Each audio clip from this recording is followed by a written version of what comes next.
다가올 한국 경제 붕괴는 김대중 경제학의 파산, 책임을 분명히 해야에 대하여 말씀드리겠습니다.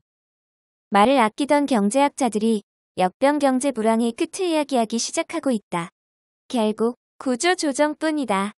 수출을 할 만한 국가가 130개 국가이고 80개 국가가 디폴트 위험이 있다고 이야기한다. 길게 생각 안 해봐도 현재의 생산량이 유지된다는 전제하에 고용된 사람들의 상당 부분이 연구 실업으로 갈 수밖에 없다. 경제학자들은 차마 이 이야기는 하지 못한다. 국민소득 반납도 현실적이다. 폭락론자들은 신이 나서 30% 정도로 쭉쭉쭉 팔 날이 3년 안에 도래한다고 이야기한다. 이런 판단은 황당한 떡상론자와 똑같은 비도덕적 약탈론을 전제한다. 외환시장이 망가질 때 한순간에 빠진다. 서울 강북지역의 평당 700만 원이 고정된 가치요인은 80년대 내내 지속된 강북지역 가치였고 2004년까지 유지가 됐다. 그 가치는 현재 물가 기준으로 평당 1000-1100만 원이다. 그러나 이 지역이 평당 2000-3000만 원의 시세가 됐다.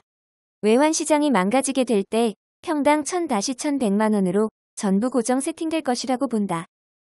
버블이 빠진 적정 시세는 사실 한국 기성세대는 모두가 알고 있다.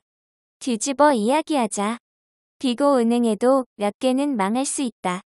아직은 은행에서 5천만 원 한도로 조절할 때는 아니지만 대기업이 하나라도 망하면 5천만 원씩 쪼개서 외화예금으로 예치하는 게 가장 현명하다고 본다.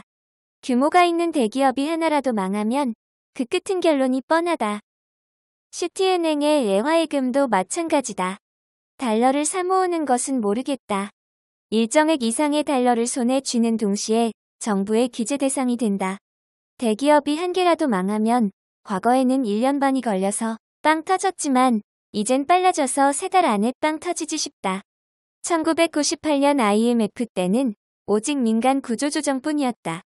이제는 정부와 민간이 서로 상대방을 겨냥하여 구조조정을 야기할 가능성이 대단히 높아졌다.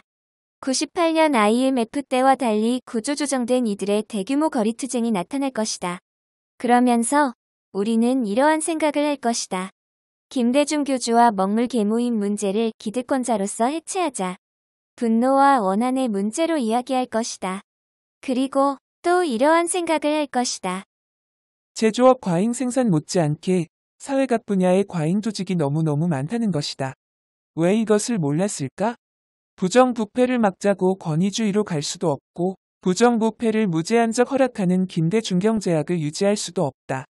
한국 사회에는 신해성실 원칙에 기반된 서구식 자유주의 구조조정 방식과 모든 사람들을 어벙하게 하고 김대중 시족의 족장이 사회의 구석구석 퍼진 자기 패거리를 조작하는 특정 시족이 보호되고 나머지의 무제한적 책임 전가하는 두 개의 윤리로 싸움이 벌어질 것이다.